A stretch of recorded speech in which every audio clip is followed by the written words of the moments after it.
In retrospect, I started my business in 2019 in San Francisco as a lease arbitrage business. It worked well for about a year and 2 months, and then COVID came along and wiped me out. Today, I'm super excited to be here with Erin. She's the founder at the Brighthouse and the co-founder at STR to Wealth.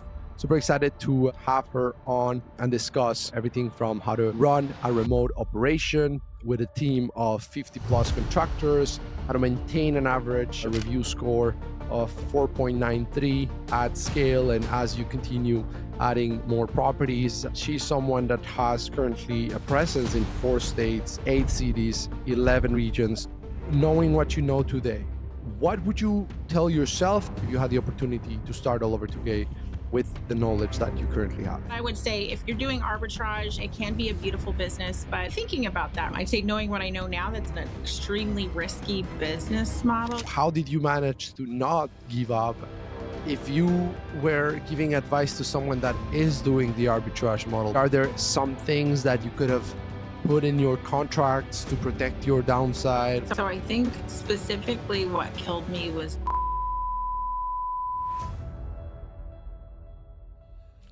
Hello, everyone, and welcome to the Hospitality Edge podcast, where we bring together what we think are 2 sides of the same coin, real estate and hospitality.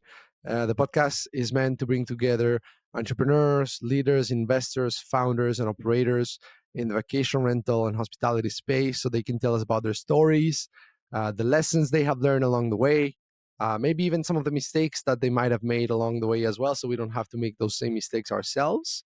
Today, I'm super excited to be here with Erin. She's the founder at the Brighthouse and the co-founder at STR to Wealth. Super excited to have her on and discuss, everything from how to run a remote operation with a team of 50 plus contractors, how to maintain an average review score of 4.93, at scale, and as you continue adding more properties. She's someone that has currently a presence in 4 states, 8 cities, 11 regions. So someone that believes hospitality is a sacred art. So we'll be talking a little bit about what that means and how she goes about delivering that exceptional hospitality in her business. And yeah, just overall hospitality, vacation rental, best practices, and things that she has learned to do better in her business. So super, super excited, Erin, to have you on. Why don't we start with, if you had to start all over again in this business, knowing what you know today, what would you tell yourself, and or what would you like to do differently if you had the opportunity to start all over today with the knowledge that you currently have? Yeah, thanks for asking. I think that's actually an easy one in retrospect. I started my business in 2019 in San Francisco as a lease arbitrage business, which is a very beautiful, wonderful, profitable business when it works. In my case, it worked well for about a year and 2 months, and then COVID came along and wiped me out. I'd say knowing what I know now, that's an extremely risky business model. You get to carry, of course, all of the risk for all of the reward, but it's a liability heavy business. And that is why in 2021, I restarted as a property management business. So we make money when our owners make money. And when we do a good job, everybody wins. So I think this is a much better business model.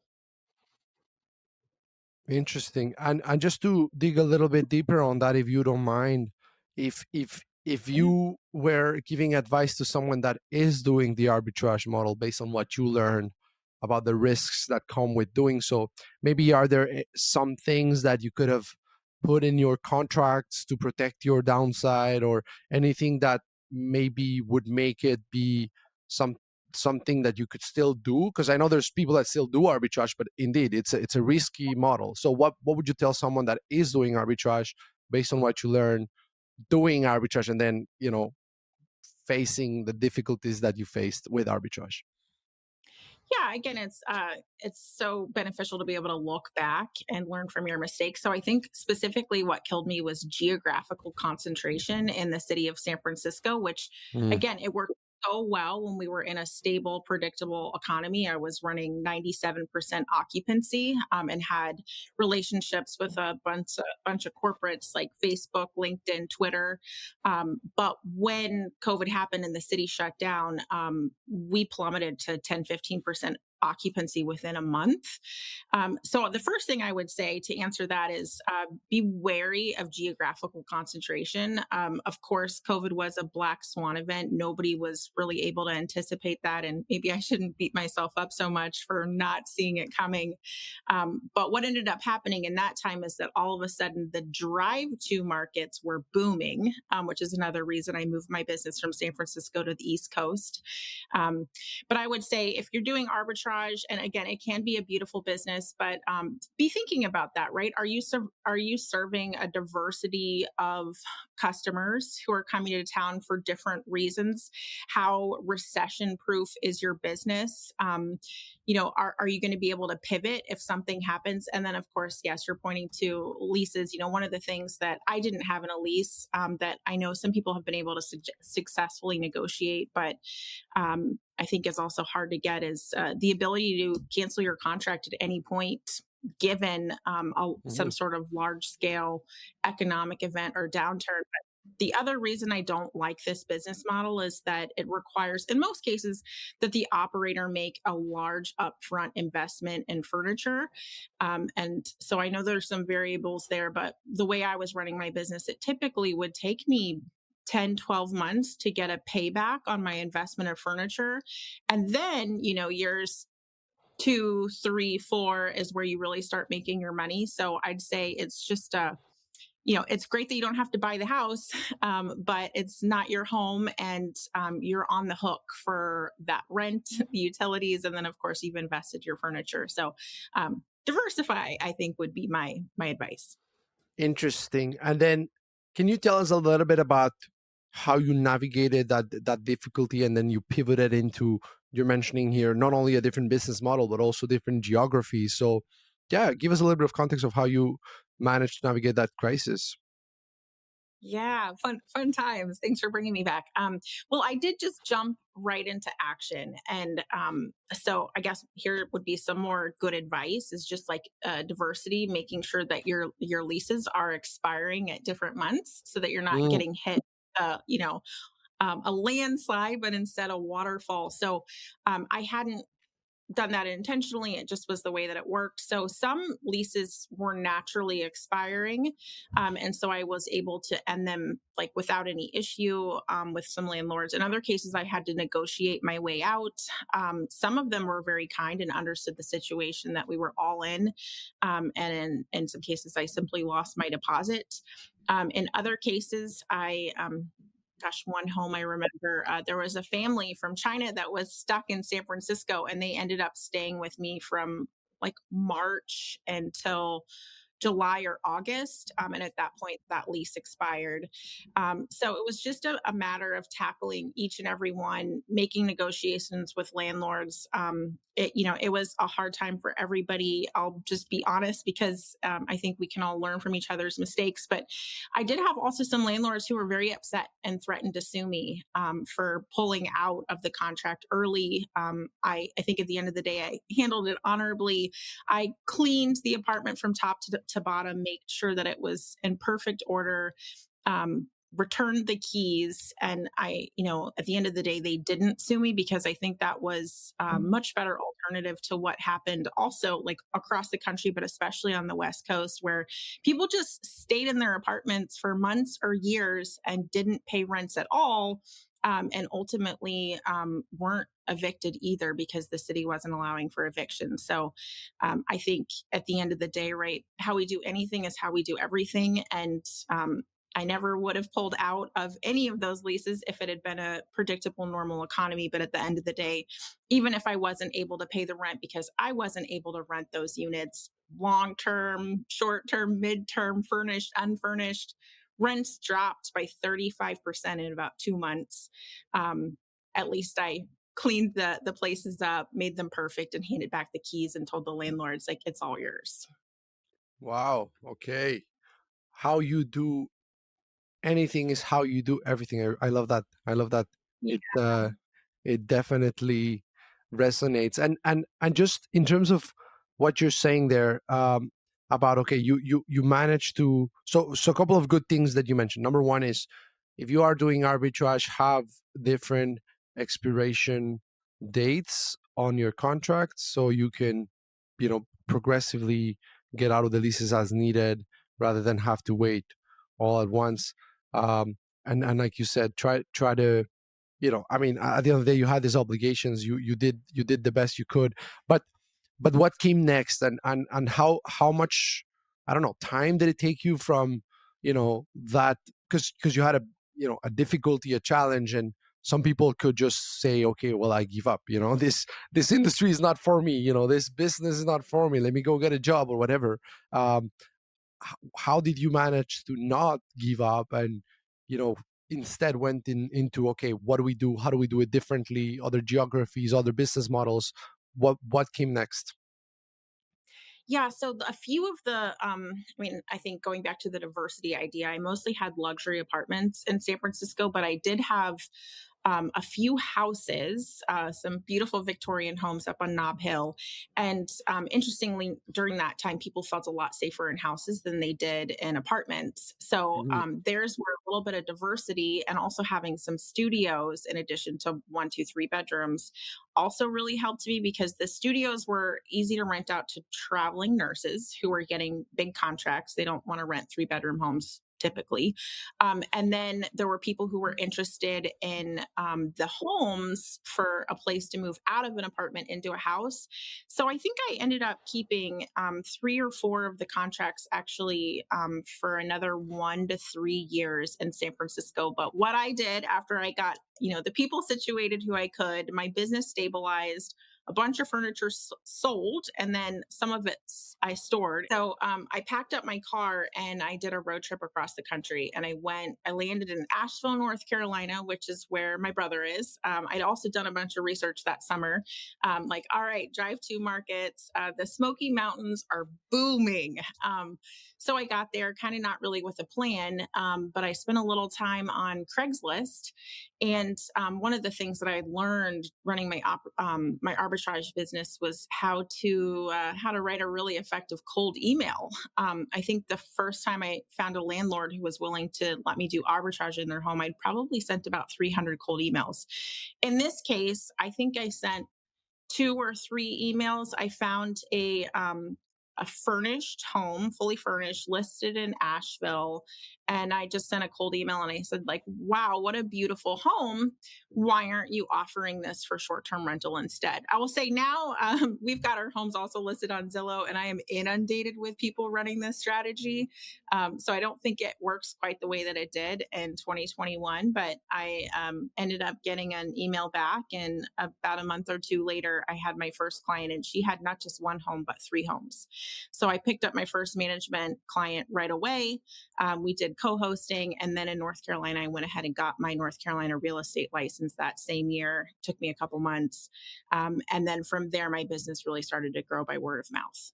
Wow. Okay. Let's talk a little bit about that cold emailing thing that you mentioned, in terms of lessons maybe that you learned, from doing 300 of them, and then, then being able to, maybe more than, well, of course, more than 300, because if 300 was just to get your first, lease, you must have sent thousands of cold emails. So, what did you do differently the second time when you were looking for a management contract that allowed you to get a response so fast? Yeah, I mean, I think part of the reason I was successful in this case, the proposition to the furnished home, hey, let me manage this as a short term rental for you instead, is at that point, I already had some credibility and like a proof of concept, right? I already had a website that explained who I am, what I do, some of the homes that I represent.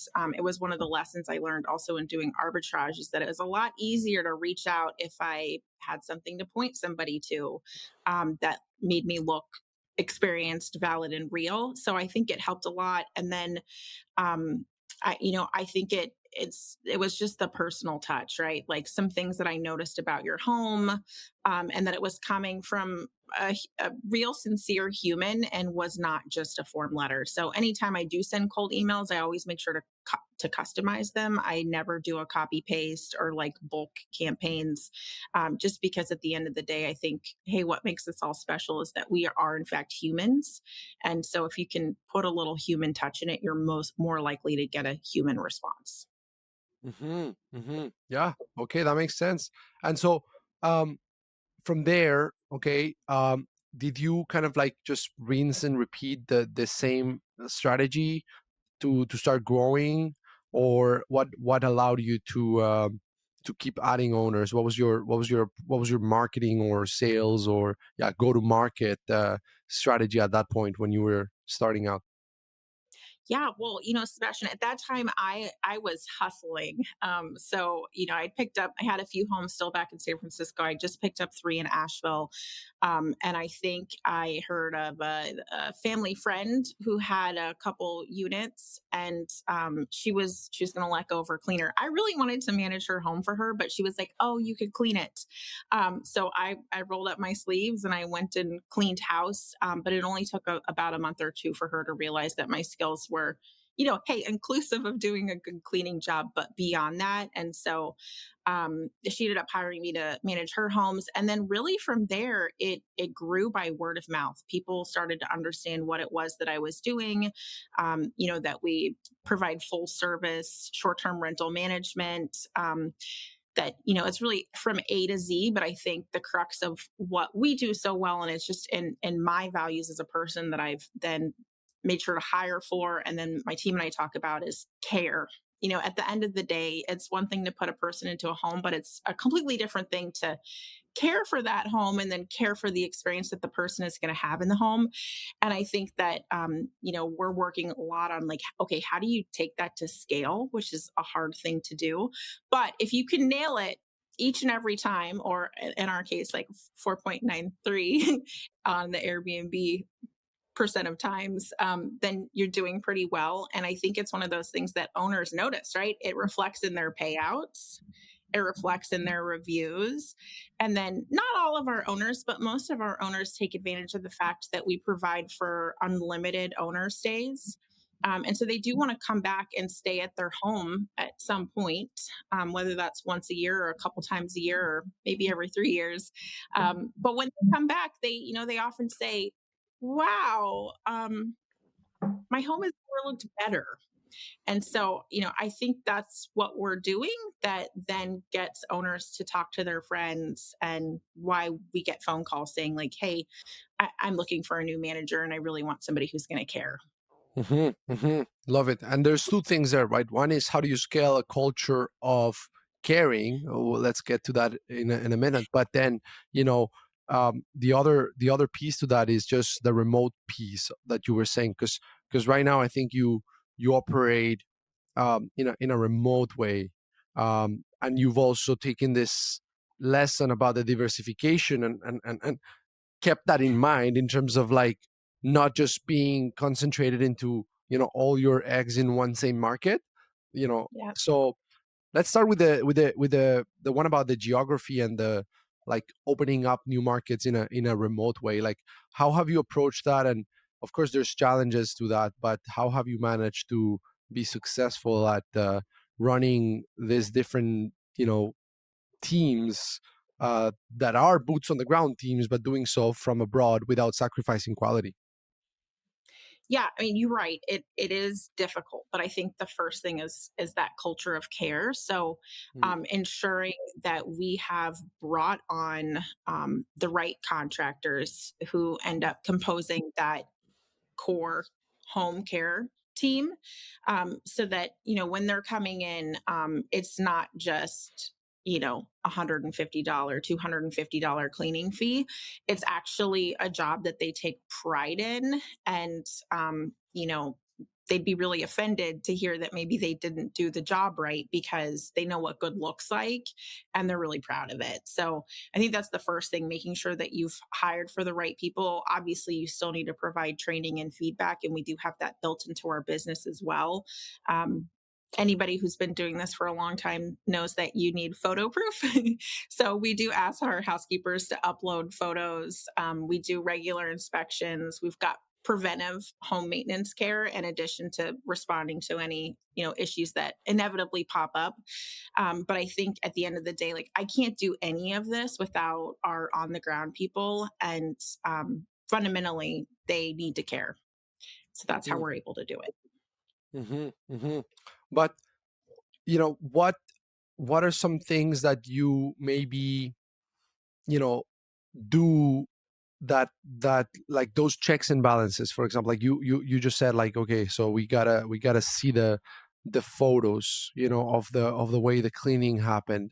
So is that something that you will then have someone in your team go through, that is someone you absolutely trust, because you can trust like a contractor, you know but you don't necessarily know everyone that contractor is hiring.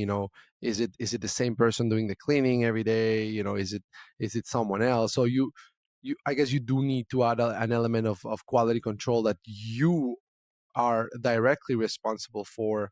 So what have you done there, as far as that goes, to ensure that quality, while not being able to go and see the property physically all the time?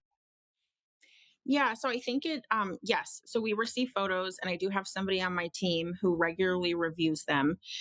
The other thing about this business is you will receive feedback quite quickly if things aren't up to par, right? Mm, Beds aren't made well, trash isn't taken out, floors aren't swept.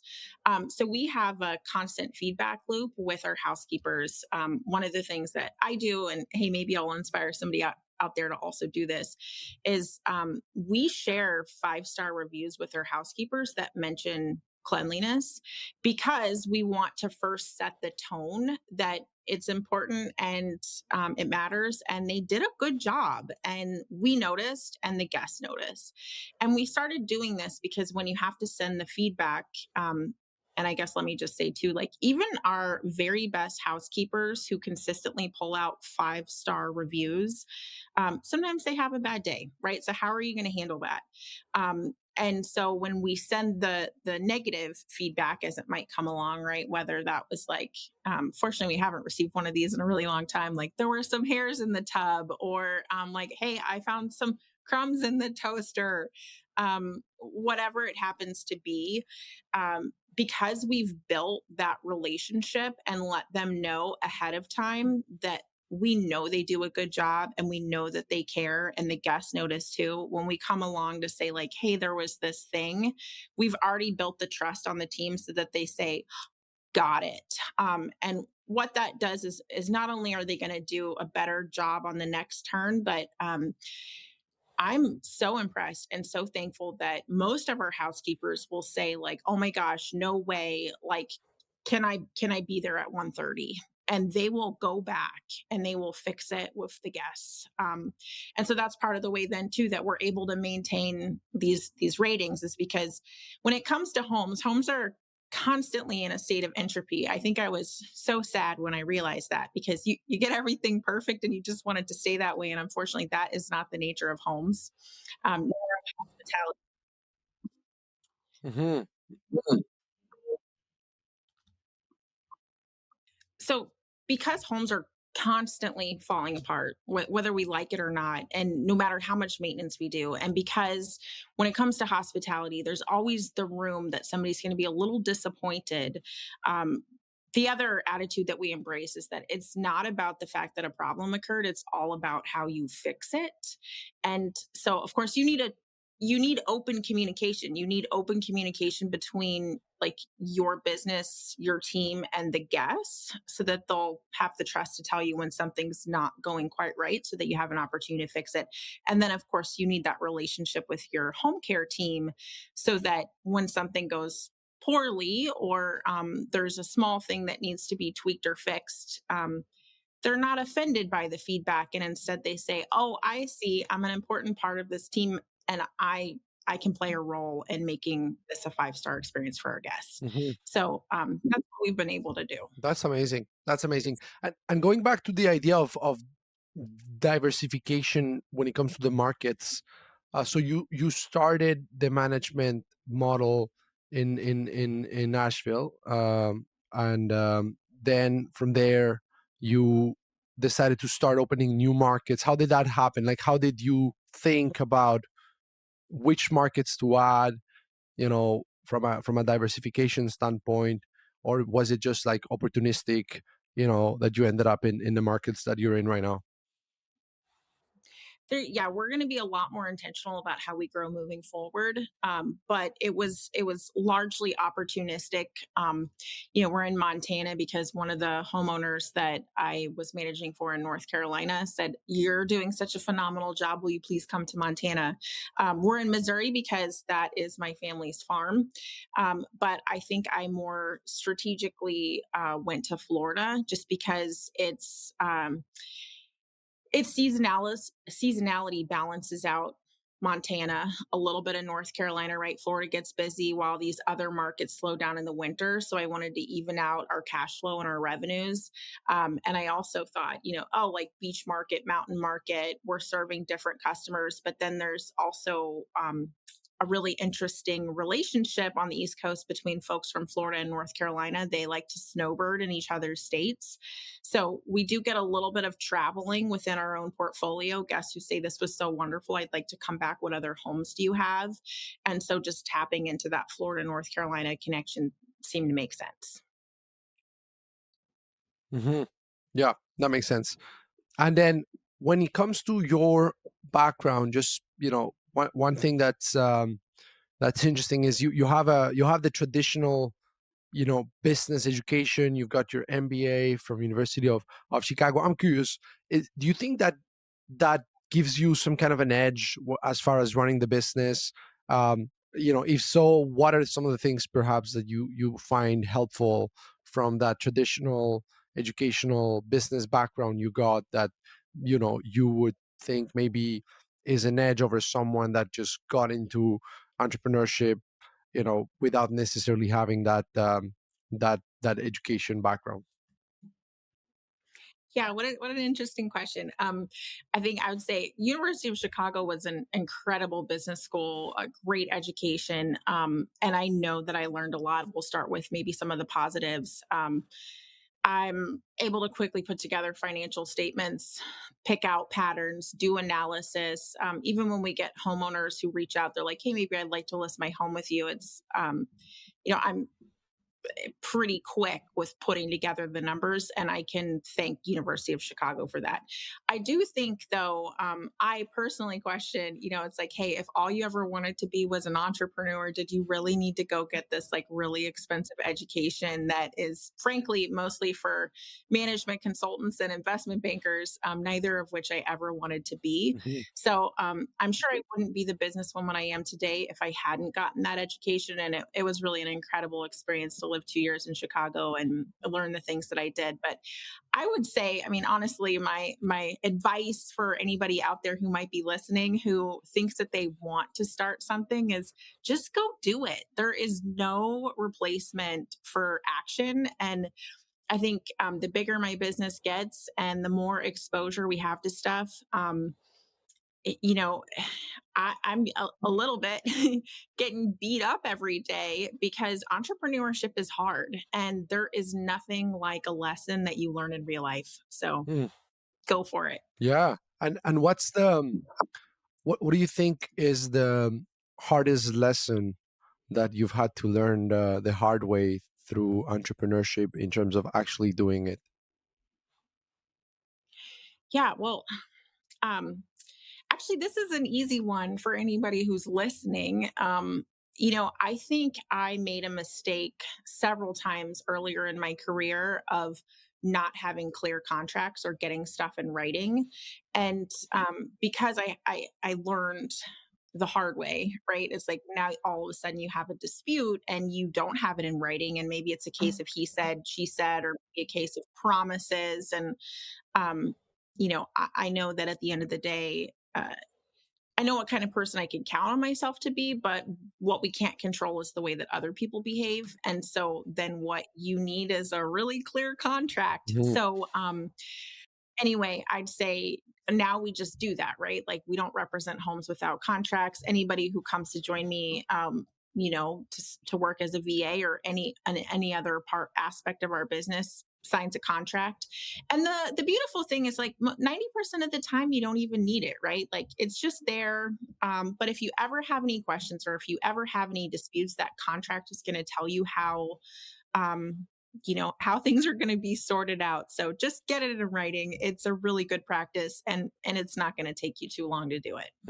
No, very good advice. Yeah, because it's almost like you have to be, you have to discuss. Okay, what's the worst case scenario? How are we going to deal with that worst case scenario? Not because we expect that to happen, but because if it happens, you don't want to be discussing it then. As far as how to split up or whatever.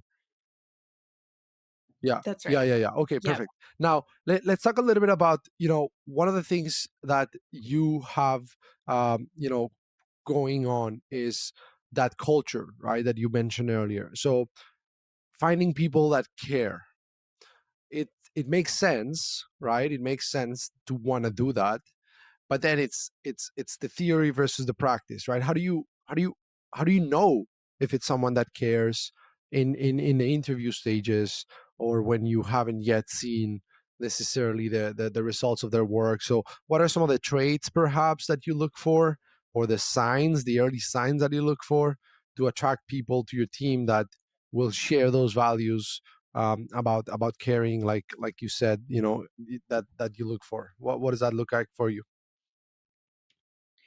Yeah, it's such a good question, and I'll be honest. I am getting better at asking the questions that might give you some insight into who somebody truly is. Right? You can ask anybody, right? Like, are you honest? Like, do you value honesty? Mm, Like, do you do excellent work? And they can say whatever they want, but at the end of the mhm, day, the proof is going to be in the pudding. So, I found it's really helpful to ask for some examples and like work that they've done in the past. I sort of hate that there are these trends now in hiring to get people to do free projects for you, but to the extent that it is respectful of their time and you're not trying to get too much that's free, a little bit of a sample, or like, hey, when it comes to housekeepers, um, one of the things, and we didn't talk about this yet. So to clarify, when we are setting up new markets, I go there.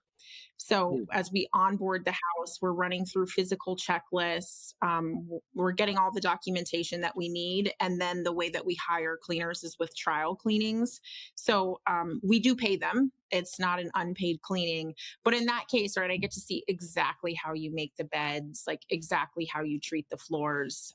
mhm, So to the extent that you get to kind of look into the way that somebody's going to do the job, that really is the best indicator. And you're not always going to get it right when you're hiring. So I think the other thing that, I've heard it a million times, but now we actually truly have started doing it is hire slowly, fire quickly. mm, And when it becomes clear to me that you don't care, then I know that you're just not going to be a fit for the team, and it's time for us to part ways. mhm, mhm. And how do you draw the line between someone that just needs a little bit extra coaching, extra training, extra guidance? Maybe your process wasn't explicit enough, versus someone that doesn't care.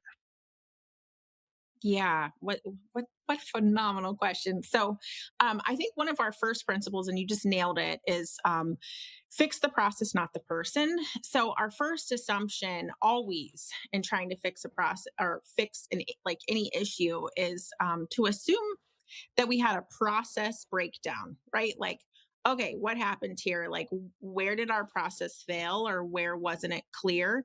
And sometimes that's exactly what it was. And so then, hey, you need to go back and re record a training video, adjust an SOP, or maybe you discovered you didn't have one at all and now it's time to put it in place. Other times, when you go through that exercise of like, okay, let's fix the process, you discover that truly there was no issue with your process. It just is that somebody decided not to follow it. And so then we try to dig into like, why, were you confused? Did you run out of time? So I think if anything, we've probably been a little over generous and trying to provide extra training and support when it comes to um, getting from that same point of like, you're not just doing a job, but you're actually helping us with this sacred art of hospitality, where like one of the key ways to be successful is to truly care about the messages that you're sending or the feedback that you're giving to our housekeepers or the way that you make those beds. So we start there. And something else that was recently introduced to me is this idea of a skill versus will matrix. Mm, So is it, again, kind of going back to like process versus person, like, are you lacking the skills? In which case, can we teach them to you? Or is it just simply a matter of like, you lack the will to do this well? mm. And so, from there, you can decide, like, okay, if it's a skills issue, do you have the will? Because if you have the will, we can probably teach you the skills. But if you're lacking skills and will, then, oh man, it's time to go. Yeah. Wow. What an interesting framework. Yeah, because I mean, if there's no will, as much as you want to teach them the skill, they don't want to learn it. And even if they learn it, they're not gonna have the will to put it in practice. So yeah, that's definitely a tough one because to your point earlier, like someone can sound great on paper or on the interview, but it's yeah, there's hire slow, fire fast. Also, there's, I repeat this all the time, hiring is guessing, firing is knowing, as well, that I heard Yeah. somewhere too. But interesting. Now, when it comes to, you and I were talking before about one of the things you're very passionate about is taking a property that's a normal property and turning it into a unique property. So what does that process look like? Because of course that's more of the creative, art part of this business, right? Not so much the logical analytical side, but I guess you have to at the same time have a bit of analytical to it, because you don't want to go crazy investing into things that are not going to return an investment on whatever it is that you're buying or building, or whatever amenity you're putting on. So how do you manage to balance that creative will to make the property unique, with at the same time making sure that you are investing your money where there will be an ROI? Yeah. What a fantastic and fun question. And you're right. It is very much, I think, more of an art than science. However, like the data and analytics are there, right? So we've got tools at our disposal like AirDNA that tell us, how many homes are in a market that match our bedroom or our sleep count. And you can, hey, we all know these numbers aren't exactly accurate, but I would say that they're directionally correct. And so, one of my favorite things to do is to go into any given market, put in my comps, like that range of bedrooms to bathrooms. Hey, if it's a house, it's not an apartment. So, figure out who truly is the competition for what I'm trying to do, and then pull down the top performing listings and then go study them. Right. Like, so what do they have going on here? Like, why is this home making $250,000 a year? Is it the pool and the hot tub, or is it, because they have this game room, or they've got all three of those things? And so you can learn a little bit from your competition. I recently went to a workshop in Salt Lake City because I think this is such an interesting topic. I've got a couple homes of my own that we can do some tweaks and improvements on to get those rates up. But then also my homeowners will often come to me and say, like, okay, like, this year was great.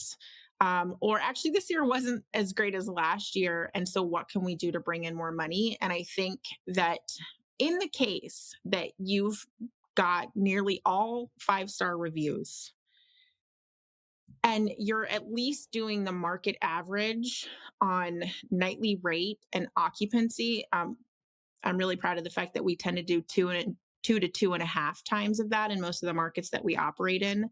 But if all of those things are true, then at the end of the day, there's not a single thing more that can be done from like a pricing standpoint or a listing standpoint. It is now going to come down to your amenities. And I think some of the best advice that I just got from this workshop that I went to is, and we've all heard this, I believe, but I think it's time to take it seriously, is that it needs to come down to your traveler avatar. Who are you trying to serve? And we're not just talking about families here. Like I think where this industry is headed and how people are going to be successful is by.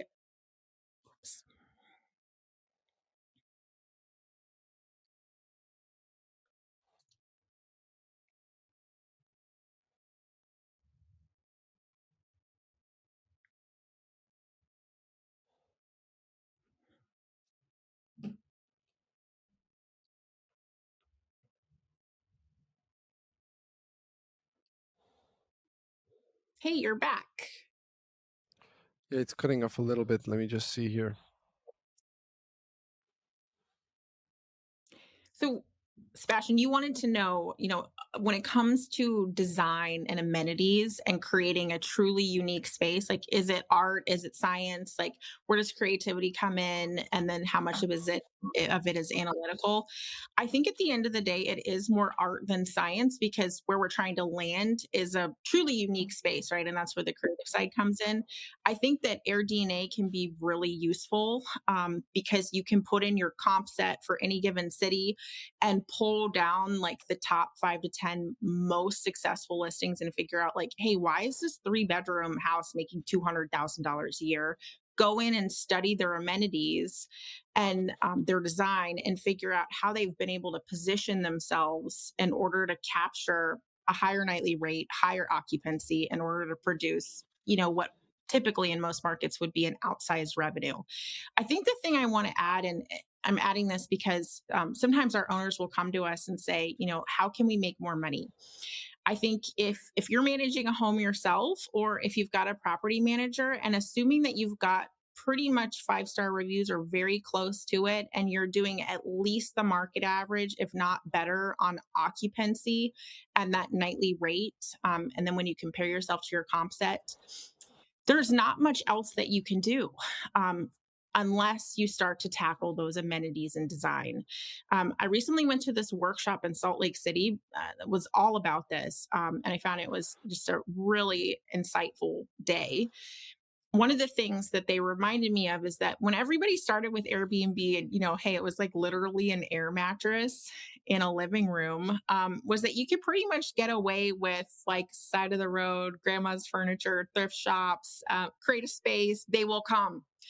And that is not the case anymore. And it was about in 2019 that it switched from that being an acceptable way to host or offer your home to turning into the model home, which really the criteria there is like it needs to be beautiful, it needs to be curated and thoughtful.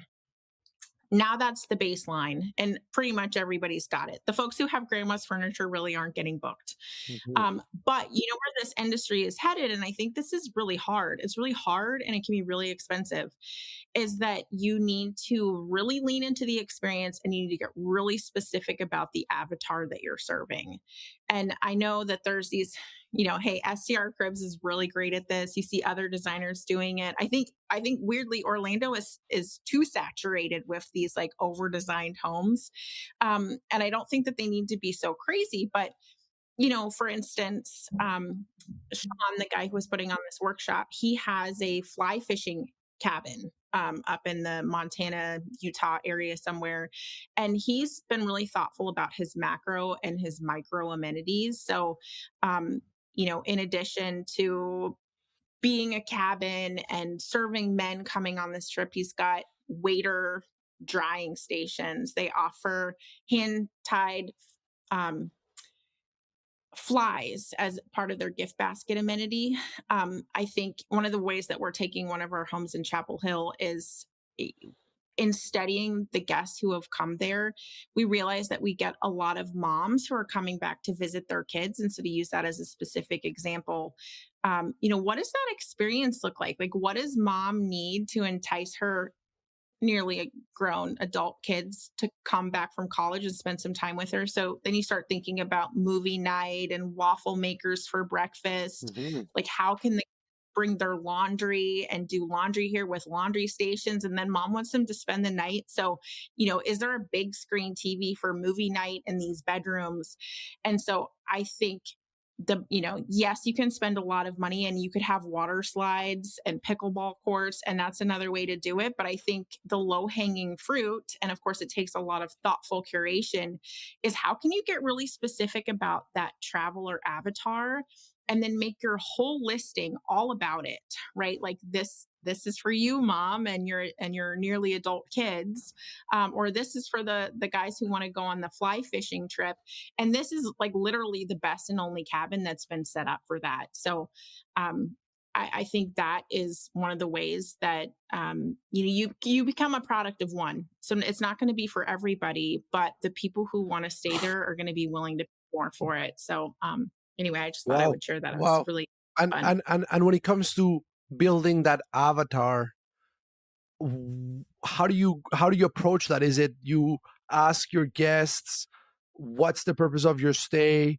for a couple of months, and then you see what's the common denominator, and then you're like, okay, this is what we're trying to optimize for?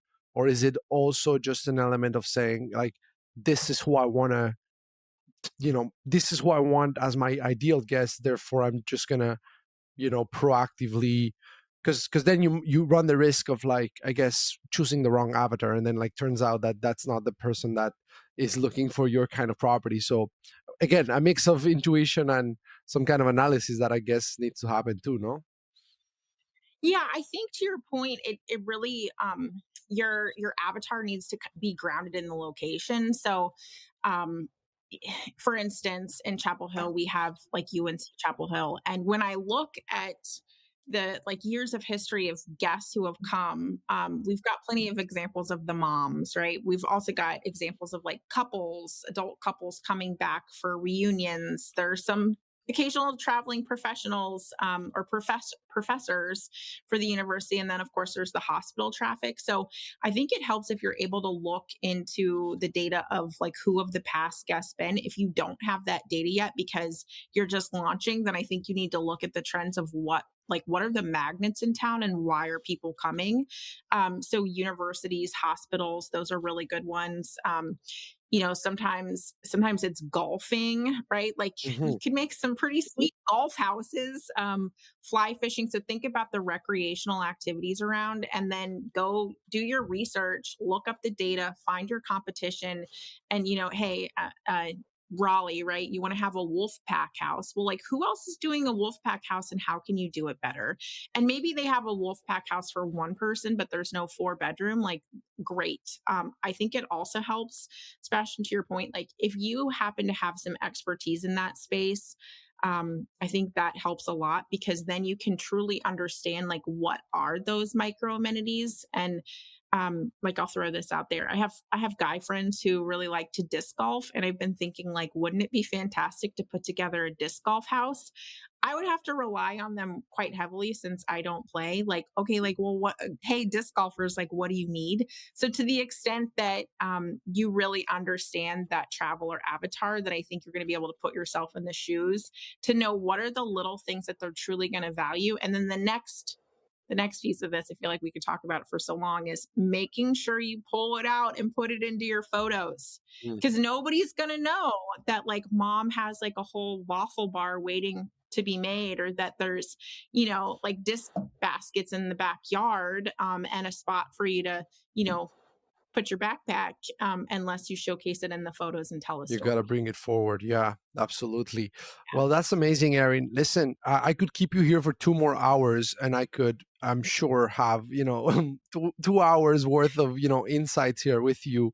It's been very insightful. It's been very fun. I've taken some notes. I hope the audience has taken some notes as well, because you've shared some real golden nuggets here. Thanks so much for taking the time. Erin. We might have to do a part two of this, just to dig a little deeper on some of these topics. But overall, great show. Thanks for the time. And yeah, really, Thank- really looking forward to connecting with you very shortly. Likewise. Thank you, Sebastian. Thanks for taking the time. Have a good one.